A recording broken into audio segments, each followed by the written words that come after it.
بڑے پیار کے ساتھ، بڑی محبت کے ساتھ عرض کر رہا ہوں کہ جو ہمارے نعت خواں ہیں نا، ان سے گزارش یہ ہے کہ یہ نعت خوانی میں ایکٹنگ ختم کر دیں۔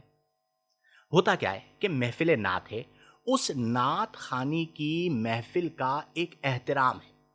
اب اس احترام میں اس نعت وہ جو نعت خواں ہے وہ خاص قسم کی ایکٹنگ کر رہا ہے، اس کا ایک انداز ہے۔ اب آپ خود سوچئے کہ ایک محفل نعت میں آیا، فار ایگزامپل میری توجہ آقا کریم صلی اللہ علیہ وسلم کی ذات کی طرف ہونی چاہیے نہیں ہونی چاہیے؟ اب ہمارے لوگوں نے حال یہ کر دیا ہے کہ وہ ایسے ایسے مطلب جگہ لگانا، جسم کو تھر تھرانا، اچھلنا کودنا، عجیب و غریب اشارے کرنا۔ اب تو حال یہ ہو گیا کہ پہلے نعت خواں مؤدب ہو کر بیٹھا کرتا تھا، مؤدب ہو کر پڑھا کرتا تھا۔ اب نعت خواں کا آپ لہجہ دیکھیں، اس کی باڈی لینگویج دیکھیں، اس کے اندر انتہائی جو ہے وہ بے ادبی نظر آ رہی ہوتی ہے۔ تو خدا را یہ اللہ کے رسول صلی اللہ علیہ وسلم کی نعت خوانی کی محفل ہے، ربیع الاول کی محفل ہے۔ اس میں آپ اپنی یہ جو ایکٹنگ ویکٹنگ ہے یہ آپ سائڈ پہ رکھیں اور ایک جگہ پہ بیٹھ کر ٹھہر کر آپ ادب کے ساتھ نعت رسول مقبول صلی اللہ علیہ وآلہ وسلم پیش فرمائیں۔ اس چیز کا خاص خیال رکھا جائے۔ اس کے ساتھ ایک اور چیز میں ذکر کرتا ہوں۔ ابھی کہیں پر ہمارے کچھ دوست گفتگو کر رہے تھے کہ جی 1500 سالہ جشن ولادت نبی صلی اللہ علیہ وسلم ہے، تو نعت خوانوں کو کہا جائے کہ یہ لفافہ لینا بند کر دے، یعنی 1500 سالہ ہونے کی خوشی میں یہ لفافہ جو ہے وہ نعت خوانی پر نہ لیں، اور لفافہ کلچر جو ہے وہ نعت خوانی پر جو ہے وہ ختم کر دیا جائے، اور اجارہ جو کیا جاتا ہے اس کے بارے میں گفتگو ہو رہی تھی۔ اب میں اس میں پہلی بات یہ کہتا ہوں کہ دیکھیں، نعت خوانی پر اجرت لینا ناجائز ہے۔ یہ متفقہ فتویٰ ہے، یہ کسی ایک کا فتویٰ نہیں ہے، یہ ذہن میں رکھیے گا۔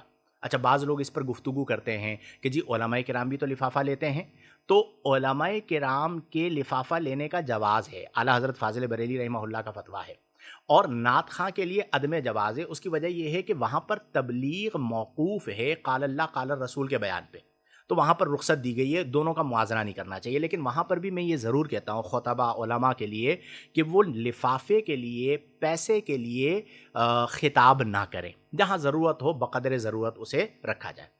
لیکن نعت خوانی کے اندر چونکہ نعت خوانی پر اجرت لینا ناجائز ہے، حرام ہے، منع ہے، تو اس لیے اب جو نعت خواں ہیں وہ وقت کا اجارہ کرتے ہیں۔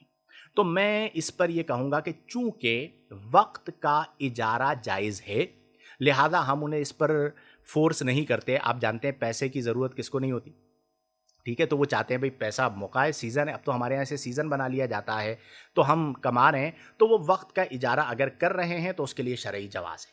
لیکن ایک چیز میں درد دل سے کہہ رہا ہوں، کسی کو میں نومینیٹ بھی نہیں کر رہا، اور چونکہ یہ معاملہ ایسا ہے کہ اس پر اشارہ بھی نہیں ہوگا، چونکہ اکثر نعت خواں جو ہے وہ وقت کا اجارہ کر رہے ہوتے ہیں، تو اس لیے کسی ایک کی طرف یہ اشارہ نہیں جاتا کہ جی میں فلاں کے بارے میں بات کر رہا ہوں یا فلاں کے بارے میں بات کر رہا ہوں۔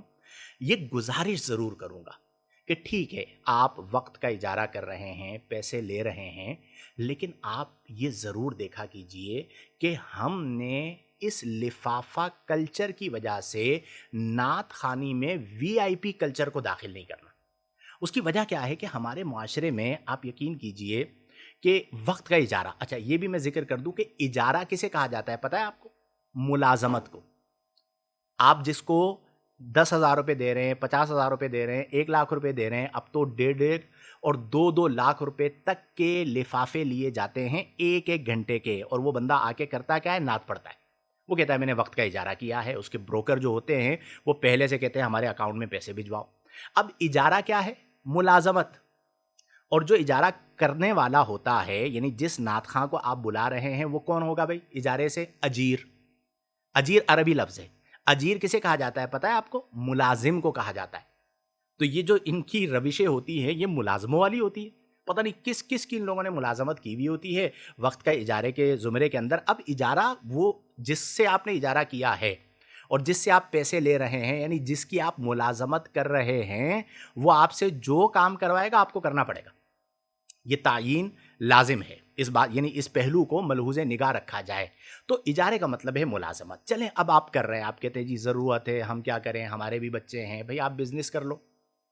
دنیا آپ نے نعتوں سے ہی کمانی ہے، اور بعض لوگ جھوٹ بھی بول رہے ہوتے ہیں۔ اچھا چلے آپ کو اجارہ کرنا ہے، لیکن آپ دل پر ہاتھ رکھ کے مجھے بتائیں کہ آپ یہ جو ایک ایک گھنٹے کے لاکھوں روپے وصول کرتے ہیں، کس چیز کے؟ اجارہ، وقت کے۔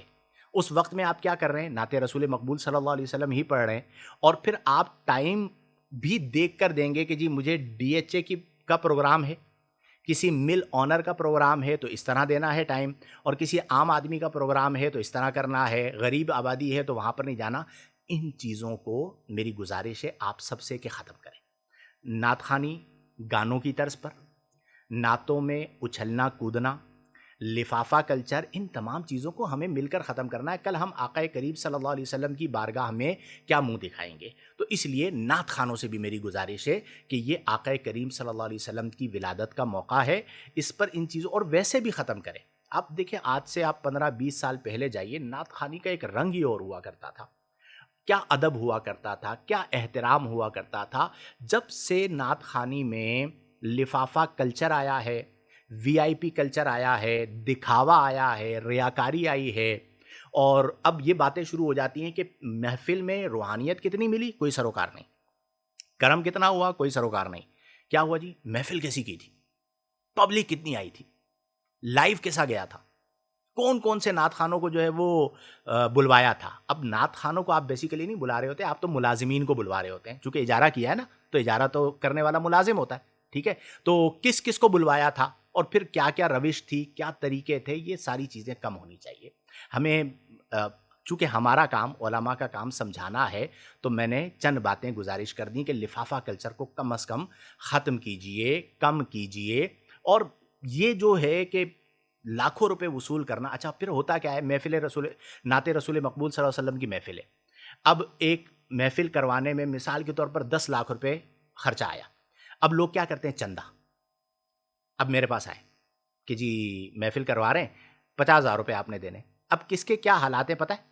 کس نام پہ دینے؟ نبی کریم صلی اللہ علیہ وسلم کی میلاد کی محفل ہے۔ اب آپ مجھے بتائیے کہ میں کیسے منع کروں گا؟ اب یہ چندے کرنا اس طرح لوگ شروع کر دیتے ہیں۔ کئی جگہوں پر تو ایسا ہوتا ہے کہ بیچارے جو غریب آبادیاں ہوتی ہیں، وہاں پر 5,000 3,000 2,000 روپے چندے جمع کر کے ان کا اجارہ دیا جاتا ہے، اور ان کی آپ باڈی لینگویج دیکھیں۔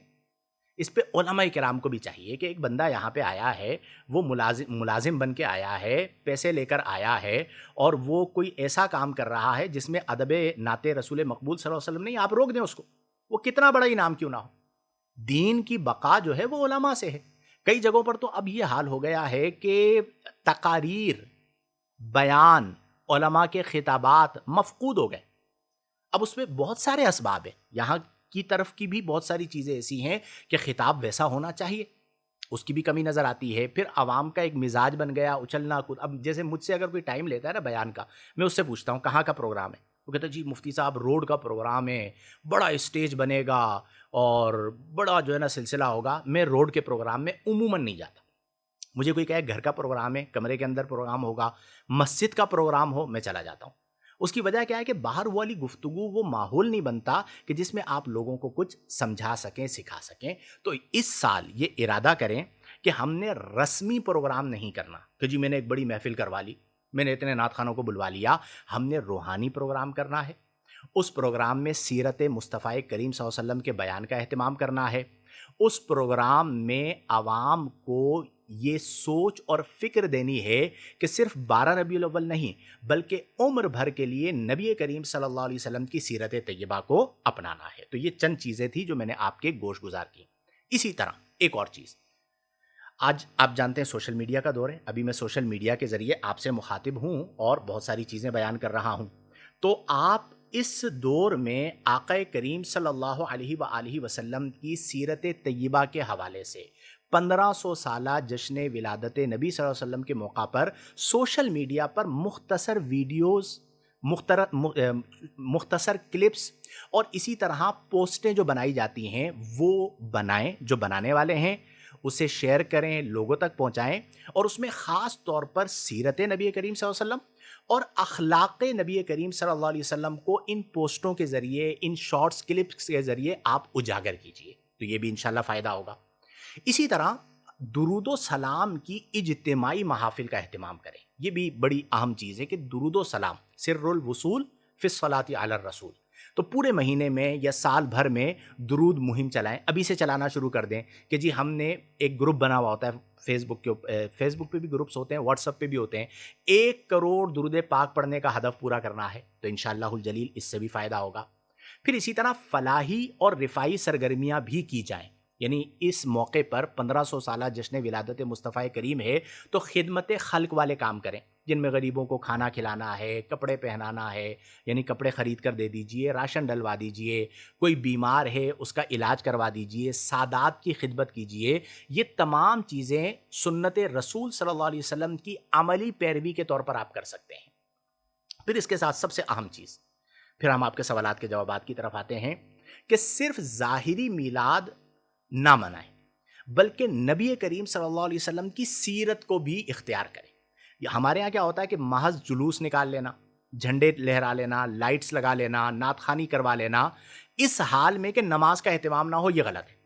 میں یہ نہیں کہتا کہ محافل کو بھی روکا جائے، ہمارے ہاں بعض ایسے لوگ پائے جاتے ہیں، یہ جی آپ نے محفل نعت کے حوالے سے بات کی، ہم سے زیادہ کون محفل نعت کی فیور میں ہوگا، ہمارا بچپن اس میں گزرا، ہماری عمر اس میں گزری، لیکن ہم یہ ضرور کہیں گے کہ ان تمام ایکٹیویٹیز کے ساتھ، یعنی جلوس کے ساتھ، جھنڈے لگانے کے ساتھ، نعت خوانی کی محافل کرنے کے ساتھ ساتھ نمازوں کی پابندی کی جائے، نبی کریم صلی اللہ علیہ وسلم کی سیرت طیبہ کو اپنایا جائے، چونکہ اصل مقصد جو ہے وہ نبی کریم صلی اللہ علیہ وسلم کی سیرت، نبی کریم صلی اللہ علیہ وسلم کے اخلاق، نبی کریم صلی اللہ علیہ وسلم کا کردار، اور اسی طرح عبادات اور معاشرت میں نبی کریم صلی اللہ علیہ وسلم کے طریقے کو اپنانا ہے۔ تو اس لیے میری آپ سب سے گزارش ہوگی کہ اس چیز کو بھی آپ نے ملحوظ نگاہ رکھنا ہے کہ ہم نے ربیع الاول کو نبی کریم صلی اللہ علیہ وسلم کی ولادت مبارکہ کو صرف ایک دن تک محدود نہیں رکھنا کہ ہماری محبت ایک دن تک محدود ہو، بلکہ ہم نے اس محبت کو، ربیع الاول کو، پوری زندگی کا معاملہ بنانا ہے، پوری زندگی کا حصہ بنانا ہے، اور میلاد کا مطلب یہ ہے کہ نبی کریم صلی اللہ علیہ وسلم کی سیرت کو ہم نے ہر دن اپنانا ہے اور ہر لمحہ اس پر عمل کرنا ہے۔ آخری بات، ون لائنر، یہ آپ سب اپنا سکیں تو اپنائیے کہ 1500 سالہ جشن ولادت مصطفیٰ کریم ہے، ہم نعرے بھی لگائیں گے، میرے آقا کریم کی آمد، طٰہٰ کی آمد، یاسین کی آمد، مرحبا یا مصطفیٰ کی صدائیں بھی ہوں گی انشاءاللہ۔ اب آپ یہ پیغام عام کریں کہ آؤ 1500 سالہ جشن ولادت منائیں، سیرت النبی کو زندگی بنائیں۔ یہ آپ نے ہیش ٹیگ کے ساتھ اگر آپ چلا سکتے ہیں تو آپ چلائیے کہ جشن ولادت منائیں، سیرت النبی کو زندگی بنائیں۔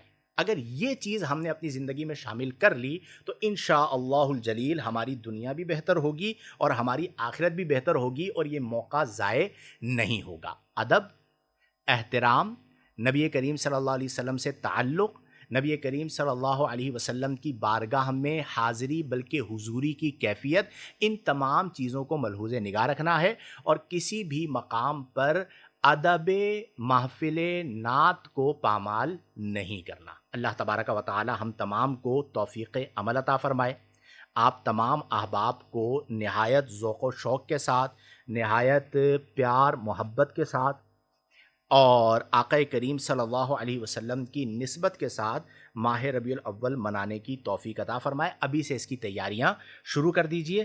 اللہ تبارک و تعالی ہم تمام کو فرائض و واجبات کی پابندی کرنے، صغائر و کبائر سے اجتناب برتنے، قرآن و سنت، شریعت و سنت اور احکام شریعت و طریقت کے مطابق زندگیاں بسر کرنے کی توفیق عطا فرمائے۔ آمین بجاہ النبی الامین، وآخر دعوانا ان الحمد للہ رب العالمین۔